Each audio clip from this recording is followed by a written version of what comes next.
Gnanam paramam dheyam. Knowledge is supreme.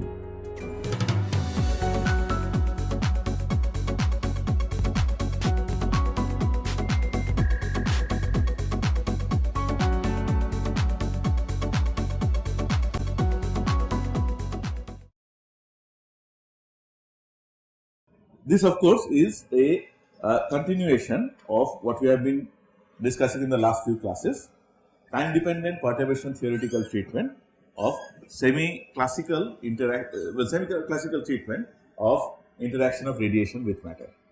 And to keep things simple, we are working with a two-state system. One is designated L, one is designated M, and now I can write L lower and M higher with confidence, because we have already seen that we have eliminated the other possibility where L is higher. Essentially, L means the level from which the transition begins.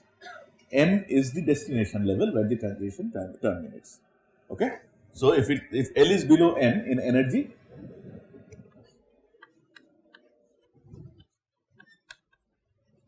then we are talking about an absorption. Okay. As we have said, since we are using perturbation theory, what we do is we write the Hamiltonian like this. Hamiltonian of this two-state system is written as the unperturbed Hamiltonian plus a first order perturbation term, and this first order perturbation term, as we have already, is minus mu x into Ex. We are working in x direction only. Mu x is the x component of dipole moment, Ex is the x component of the electric field associated with light. And so, once again, please don't forget, when we formulate the Hamiltonians in the wave mechanical treatment, all our formulations are actually classical in nature. We are considering a classical electrostatic interaction between the dipole and the field, that's all. So, this Ex we had written as 2Ex0 cos 2 pi mu t, alright, and then this had boiled down to minus mu x Ex0 e to the power 2 pi I nu t plus e to the power minus 2 pi I nu t. Is that right? Right? So, this was the formulation of the perturbation. What about the wave function? We said the time and space dependent wave function psi of the two-state system is given as a linear combination of wave functions of the two states.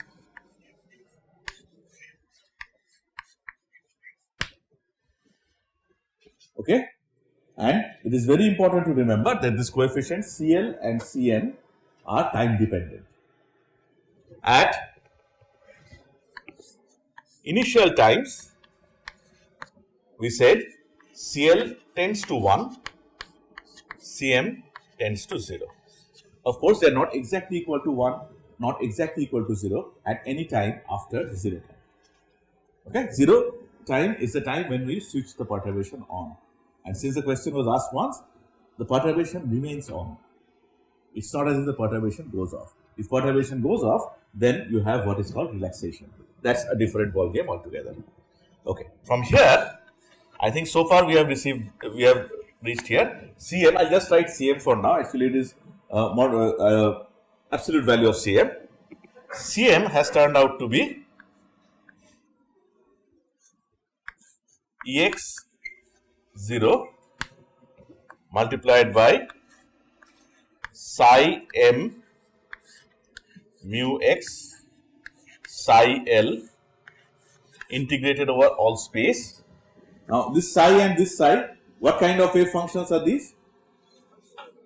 Yeah? I cannot hear you. What is the difference between this psi and say this psi? So, this capital psi is space dependent as well as time dependent. Actually, it is a product of the space dependent and time dependent part. This is only the space dependent part. It is, I have said it perhaps 5 times already in this course or more, but I am saying it so many times because it's important that we do not have any confusion here. This integral is only in terms of spatial coordinates. It's very important that you understand that. What happened to the temporal coordinate? The temporal coordinate has come out here like this. For absorption process, we have got the temporal, we have got this term to be, denominator is Em minus El minus H nu. What is the numerator? What is the numerator? E to the power, what happened? Oh, you are telling me the answer, is it? No, what is it? 1, right. I was putting that exponential, I keep forgetting that 1.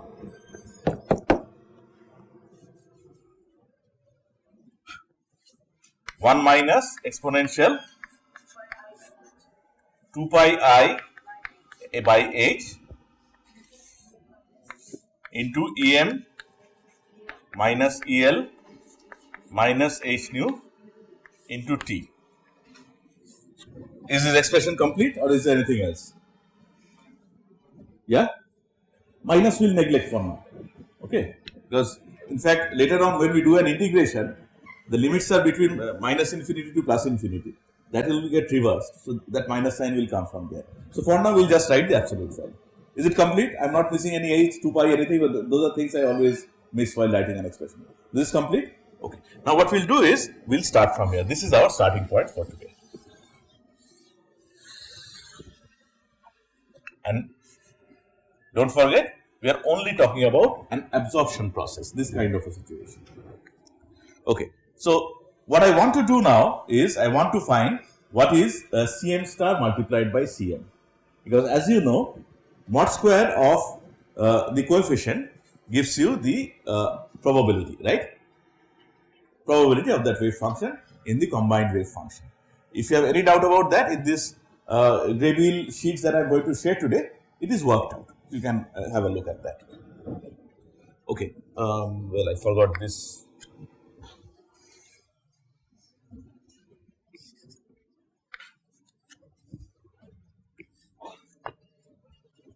So what I will do is I will simplify this a little bit. Let me write A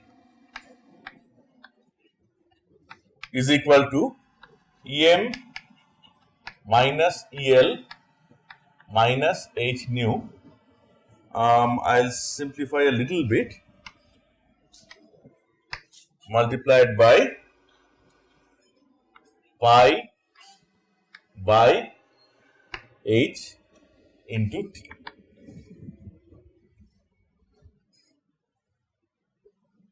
Why did I write this strange expression all of a sudden? Because the strange expression is there. I am trying to simplify this exponential term. Okay?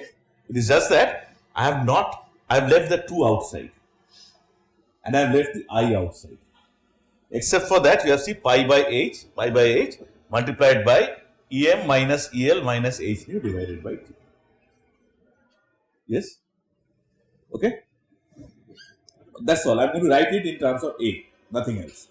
Now, why have I left the 2 outside? I might as well have taken 2 inside. I have written the 2 outside because I have the benefit of hindsight. We are not the first ones in the world to be working this out today. This has been worked out not 100, maybe 80, 90 years ago. So, we already know that if we leave the 2 outside, our next step is going to become a little simpler. Otherwise, we could have just taken it. It doesn't matter. Okay. So, what we will do is, what is the denominator then? What is the denominator? Em minus El minus H nu, that will be equal to HA divided by pi t, isn't it? HA divided by pi t. So, what I will do is, I will write this expression as HA, I just write A here, I might write pi by H t somewhere here. Okay? Understand what's going on? I'm just writing this in terms of a, nothing else. What is the numerator? Instead of 1 minus exponential all this, what can I write? 1 minus e to the power a or 2a? 2a. 2ia. So this becomes much smaller. This becomes 1 minus e to the power 2ia divided by a. So far so good? Okay? Clear? Now, what do I want? In fact, I'll need this later on anyway. So let me write something else also. And let me put it here in the recap section. What is d nu? D nu in terms of, I'll need dA later on, very soon I have to integrate over nu. So it makes sense to write this d nu and dA, that expression also. So I can write like this, dA is equal to minus pi t d nu, is that right? Right? Where is h? H and h will cancel, right? H and h cancels, isn't it? This h and this h, they will cancel. Okay. In fact, I have written it in a little, I'll write it here. I want to keep that portion of the board available. A is equal to pi by h em minus el minus h nu t.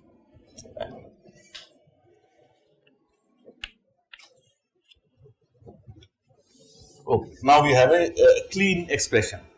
Now what I want to write is Cm star into Cm. What is that? Of course, let's do the easy part first. Well, everything is easy here. Pi square t square by h square, then multiplied by square of the transition moment integral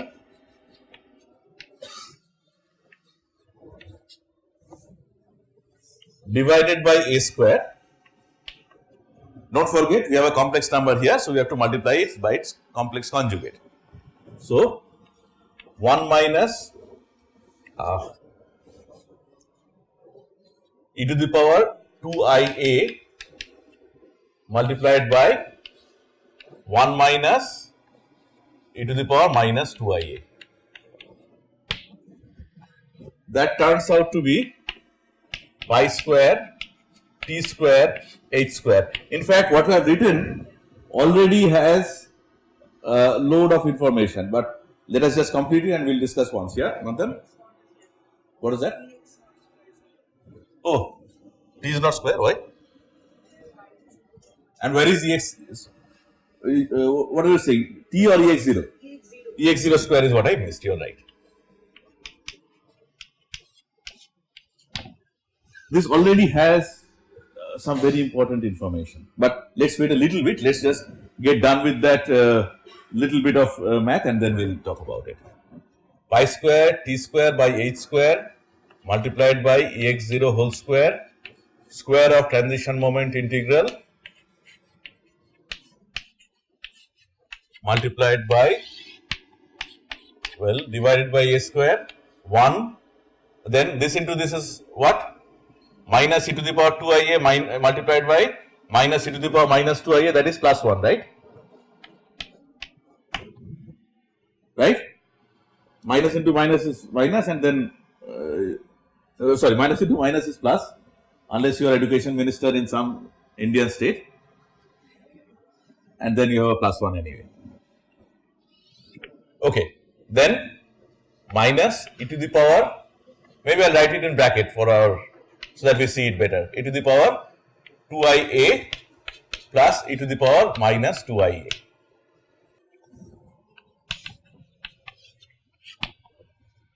Okay, write it a little bit simpler, pi square t square by h square ex0 square of transition moment integral. Why have I written h?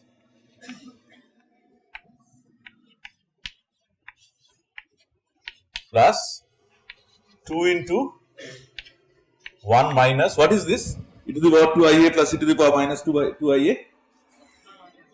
2 cos 2a, right? So I'll take that 2 outside and write 1 minus cos 2a divided by a square.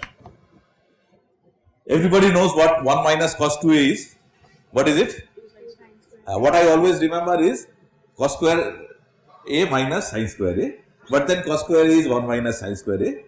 Right? So what will it be? 1 minus 2 sin square a, right?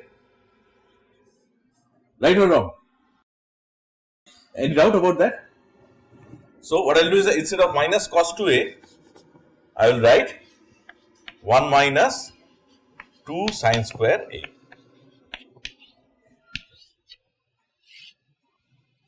Now the numerator has been cleaned up very nicely, right? 1 minus 1, that is 0. Okay? So you are left with y square t square y h square ex 0 whole square of your transition moment integral multiplied by, maybe I'll write 4 here.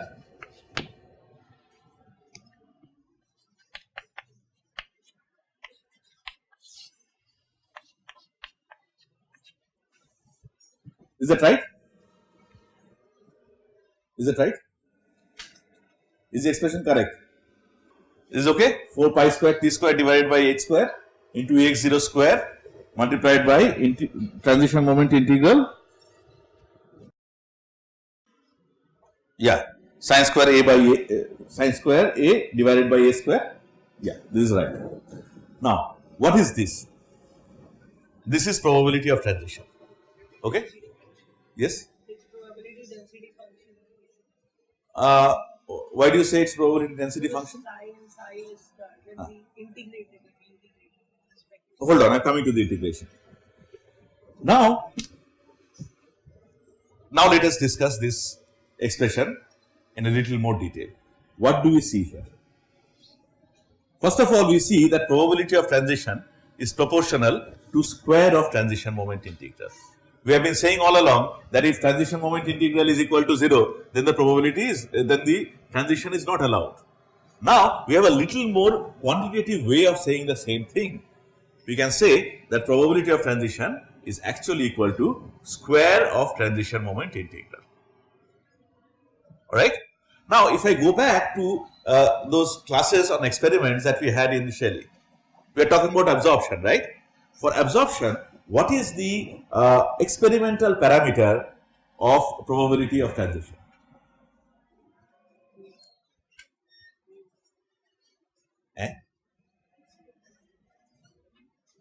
Experiment. What we are doing now is theory. Remember, spectroscopy after all is an experimental science. And if you remember the initial discussion we had in this course, we talked about this time domain measurement, frequency domain measurement, and we had talked about an empirical law that everybody knows, Lambert-Beer's law or Beer-Lambert's law, right? So from Beer-Lambert's law, what can you say is the measure of probability of transition? Epsilon, right? Epsilon, right? Absorbance is equal to epsilon CL. Now see, what is C? C is concentration, right? That's an extrinsic parameter. Brute force, increase the concentration, absorbance increases. Length is an extrinsic quantity, right? Increasing the length, that means your light encounters more molecules in its path, that's all. But if you talk about one molecule and if you think of probability of transition, epsilon is the parameter. So now what we learn is that epsilon that we talked about initially must have some relationship with square of transition moment integral. And that is what we are going to learn in the next class, not today. Okay, we'll actually write down an expression which relates absorbance, epsilon, absorption coefficient, and transition moment integral square. But let that be the story for another day. What we learned for now is that probability of transition is directly proportional to square of transition moment integral. Where does the square of transition moment integral come from? Which part of the wave function? Spatial or temporal? Spatial. What is it that we get from the temporal part of the wave function? This is a constant. This is the spatial part. Where is the temporal part? This t square multiplied by sine square a by a square, right? Remember, the sine square a by a square came from all these exponential terms. Where did the exponential terms come from? From the phase, right? From this e to the power I something t, that kind of a part of the wave function. So, the time dependent part of the wave function. So, the spatial part gives us this probability, fine. What the transition, what the time dependent part tells us is that it is the sine square a divided by a square. Okay. If I plot sine square a by a square, what do I get? Yeah, so sin x into sin x. I am not sure how to write sin square. We get this kind of a function. In fact, if you plug in the numbers, you will see that this width is not too much, but there is a finite width nevertheless. So, from the time dependent part of the wave function, we learn that even for, don't forget what kind of a system it is. This is a system, two states, right? L and M. We don't have many states. We only have two states. We have not accounted for any sublevels or any such thing. Even when you have a pure two-state system, what we get from the time dependent part is that you can never get a delta function. You know what delta function is, right? A function that has some value at one particular value of the independent variable, and it is 0 for all other values. So, you will never have a delta function. You will never have a line with 0 width. That is the line shape that you always get, even if you neglect all other line broadening mechanisms. Okay? This line width that you get from here is called the natural line width. Okay? Natural line width. No matter what you do, you cannot change the wave function. So, it is the wave function that tells you that you are going to have at least this kind of a line shape, at least this amount of line width in the spectrum. Okay? This is something that is, in my opinion, a very, very important observation. Yes. T square is also there, of course, but then when I plot this, I have only written sine square a, but you can multiply that by t square, right? It does not matter. So, if you just increase t square, okay, well, there is another aspect of this story. If you increase t square, what will happen? It will just be more, right? Cm star Cm will be more.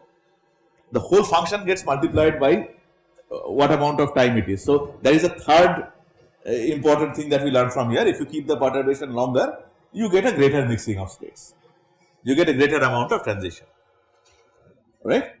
But before going there, do you understand this? Where does this come from? The time dependent part, right? Now, it is actually a direct consequence of uncertainty principle, right? Uncertainty principle, you know, delta E into delta T, right? That has to have some value. Now, what happens is this: if this is your system where you have two states, the ground state has a lifetime of infinity. If you don't disturb the system, it will be in the ground state forever. But excited state does not have an infinite lifetime, it has a finite lifetime. If you promote the molecule to excited state, what will happen is that it has to come back sooner or later, right? The average time it spends in the excited state is called the lifetime. Okay? So, now see, what is the uncertainty in time associated with the ground state? It can actually be infinity because it's always there if you don't disturb it. What is the maximum allowed uncertainty associated with the excited state? That cannot be more than the lifetime, isn't it? If I say my height is 5 feet plus minus 30 feet, does that make any sense? If I say my height is 5 feet plus minus 5 feet, that also does not make sense unless I am a quantum mechanical object. We are dealing with quantum mechanical objects here. So, maximum allowed uncertainty is of the same order as what the value is. Okay. So, always there is an uncertainty in time and that brings in an uncertainty in energy as well. So what I have drawn as one line is really an ensemble of states with a small maybe but finite distribution of energy. So the correct picture here really is something like this. There is an uncertainty in energy of the excited state. That is what brings in natural line width. Are we clear so far? Because what we have discussed so far is actually profound. Are we clear? Any question? Can I go ahead? Let's do that. Now, if this is the case, then when I want to talk about the probability of transition, I am faced with a dilemma. What do I define as the probability of transition? I can say it is the probability here, but then in that case I will be neglecting this and this and this and that. Even if you come here, there is a small but finite probability, isn't it? So the correct way of handling this is to talk about a probability that, as somebody was saying, that is integrated over the band. Okay? If I integrate, then the probability that I get is the probability of that transition. Once again, let us be very, very careful here.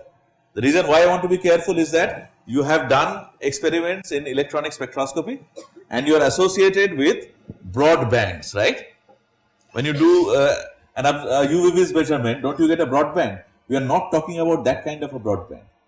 That broadband arises because there are actually many states, it is not a two-state system at all. That is a different issue altogether. We are talking about a situation where there is no other line broadening mechanism, we have two states, whatever uncertainty in energy is there, that is the only contributant to the line width. In that case, what we talk about then is, we should talk about a probability that is integrated over the band. For the records, let me say once again that this line width is not too much. It is small, but it is not zero. Okay. Yes. What are those small bits? The large bit is the band, right? Yes. What are the small ones in that? So it signifies the periodicity of a comparatively higher probability of transition to some state. So as I said, there is a distribution of states, right? But then the thing is, this distribution comes out of a periodic function. So that's why the probability is also periodic. So there are some transitions which have a little higher probability. For example, this transition has a little higher probability than this one, and definitely a higher probability than this one, but it dies off quickly. So this arises out of the periodic nature of the wave function itself. Okay? Can I go ahead? Great. Now I am going to need this. What we want to talk about then, let me define this probability of transition. I will write it as P L to M as integral Cm star Cm d nu.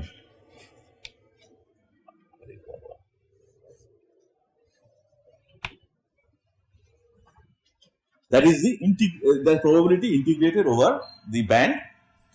Don't forget, the band is for a single L to M transition. Okay? Right. What will it be? That will be equal to, I will just write the constants outside, and integration is over nu. So I can take P as constant, that is not a problem. But what I have to do is, I have to, since this thing is written in terms of A, instead of d nu, I will write this. Okay? This d nu becomes minus pi t into dA. Yeah. Minus dA by pi t. And what I will do is, I will neglect this minus also. We have not written one minus earlier, isn't it? Remember, we got a minus, and that is where, this is the reason of the deviation we had from the textbook. They have not written any of the minus signs. Since we have followed their convention and omitted the minus sign earlier, I will omit this one as well. So this I will write as dA by pi t, then this becomes, this is what it is, 4 pi square by pi, right? So this is a pi. T square by t, so this is a t divided by h square into ex0 whole square of transition moment integral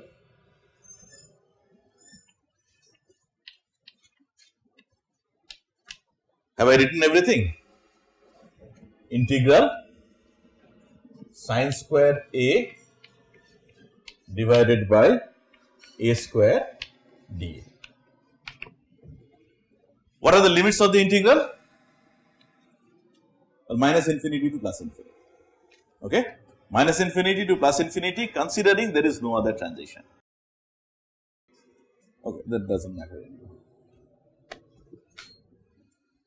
anymore. Is it okay? Done? Sure? Now, what is the next step? Next step is work out the integral, right?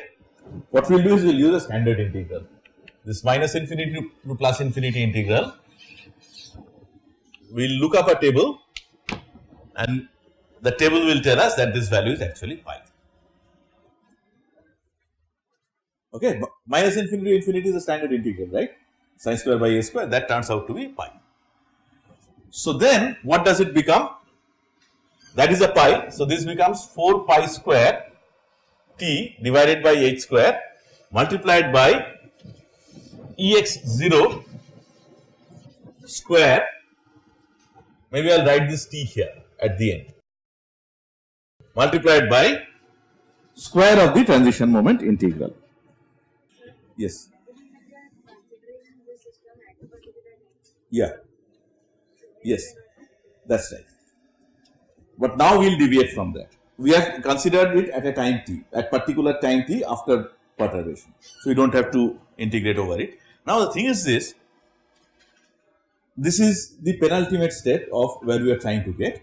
The ultimate step is, you are talking about intensity. Remember when we talked about the experimental part of spectroscopy, we were talking about intensity of absorption, intensity of emission. What is the definition of intensity? Then? No, it's not high probability or anything. I said intensity. I did not say high intensity or low intensity. Hey, last bench. What is the definition of intensity? Right. Answer has come from third bench. Anyway, but at least we have your attention.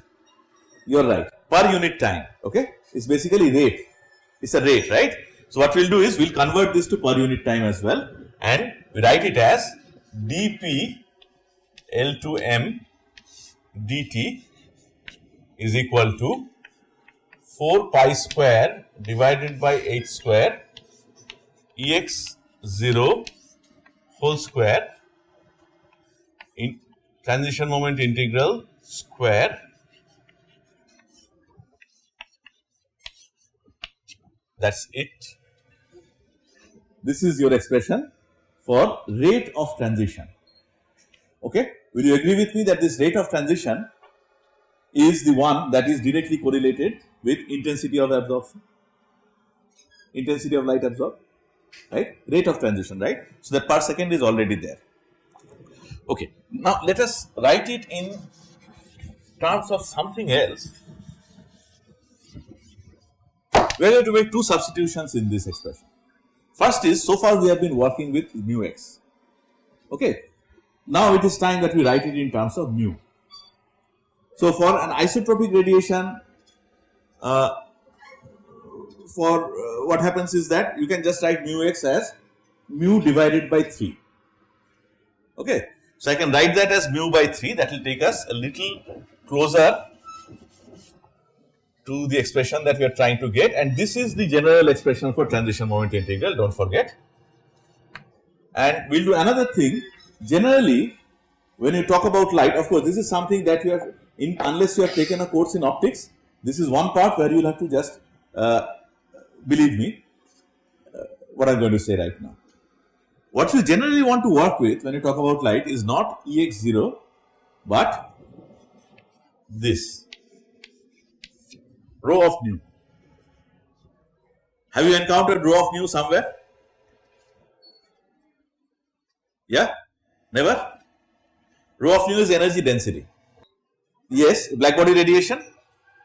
So, in black body radiation we have encountered it, right? So, when we talked about Planck's law and all that, rho nu. Rho of nu is something that is more familiar, and now you just have to believe me that in the system that we are using here, it is equal to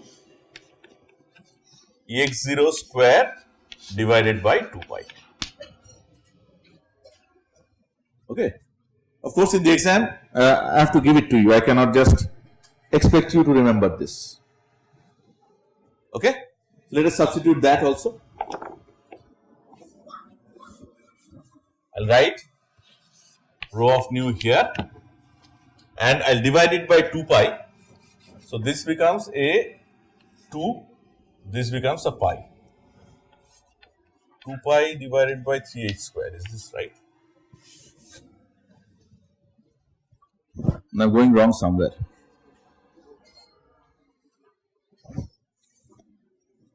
Where did I go wrong?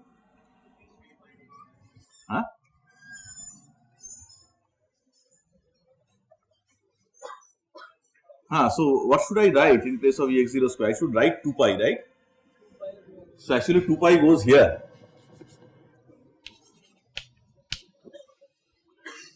8 pi cube, right? 8 pi cube divided by 3h square. I made a silly mistake, that's all. Okay. Rho of nu equal to Ex0 square by 2 pi. So you are substituting for Ex0 square. Ex0 square has to be substituted by 2 pi into rho nu, and that's what you get. So this is a rather important equation, a rather important rule, you can say. It is called Fermi's golden rule.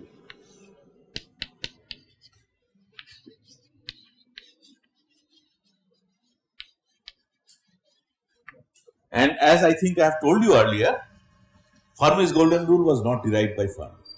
Fermi just saw it and said, oh man, it's such a great rule, it's a golden rule. And then it took the name Fermi's golden rule. Now, why is it that Fermi was so impressed when he saw this? Does this look impressive? It doesn't, right? It's like any other expression. So, why is it golden rule? It's a golden rule because first of all, it brings in an idea of dynamics, right? It's a rate on the left hand side.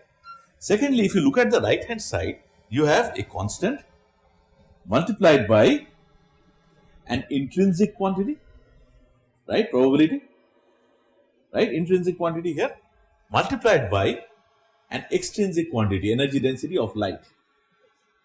And that kind of opens up the field where we can discuss a lot of things now. Okay, that's why it's called the golden rule. And it's important to remember that this Fermi's golden rule essentially is an expression of the rate of transition as a product of two factors. One which is extrinsic to the system, the transition moment integral square, and the other that is actually a property of the, I was a little wrong there, a property of light, rho nu. So now you can model this transition like a chemical system where two molecules are reacting, right? You can think that this is one kind of concentration which is related to concentration of, which is related to the system. This is another kind of concentration, energy density, right? So kind of concentration of photons you can think. So now that opens up the possibility of expressing this radiation matter interaction as a sort of bimolecular reaction between molecule and light, matter and light. And whenever we have that, then we chemists are in familiar territory, because this is then, if you look at it carefully, it's like a rate equation, right? Rate of reaction, rate equation of, you can say, second order. Okay, it's something like you are familiar with this kind of an reaction, say A plus B forms products. It is not necessary that the rate will also always be a concentration of A multiplied by concentration of B, but suppose it is, then what is it? Then you can write dP dt is equal to some constant K multiplied by concentration of A multiplied by concentration of B, right? Which is exactly similar in form to your Fermi's golden rule.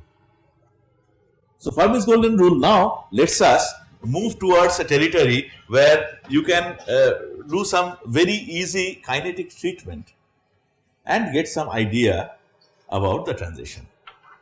And that is what Einstein did. What Einstein did is that he set up this kinetic treatment of the two-body problem. He considered two levels like what we have done. He considered that there are three possibilities actually. One is induced absorption, one is induced emission. I hope you have not forgotten that when we talk about emission so far, it is always induced emission because light is involved. Third thing that is not something we have considered so far is spontaneous emission. Actually, we are more comfortable with the idea of spontaneous emission, right? Because we know about nuclear decays and all. You leave something in excited state, it just decays by itself, doesn't need any help from anything. But then in the treatment that we have done so far, spontaneous emission has not come at all.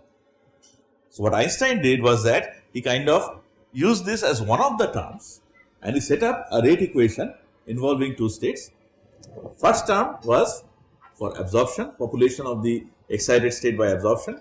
Second term was for depopulation of the excited state by stimulated emission. Third term was for depopulation of excited state by spontaneous emission. So, the first two terms are, you can say, of second order, third term is first order. And hence, he took us to an interesting discussion of when do you have stimulated emission, when do you have spontaneous emission as the major radiative deactivation pathway.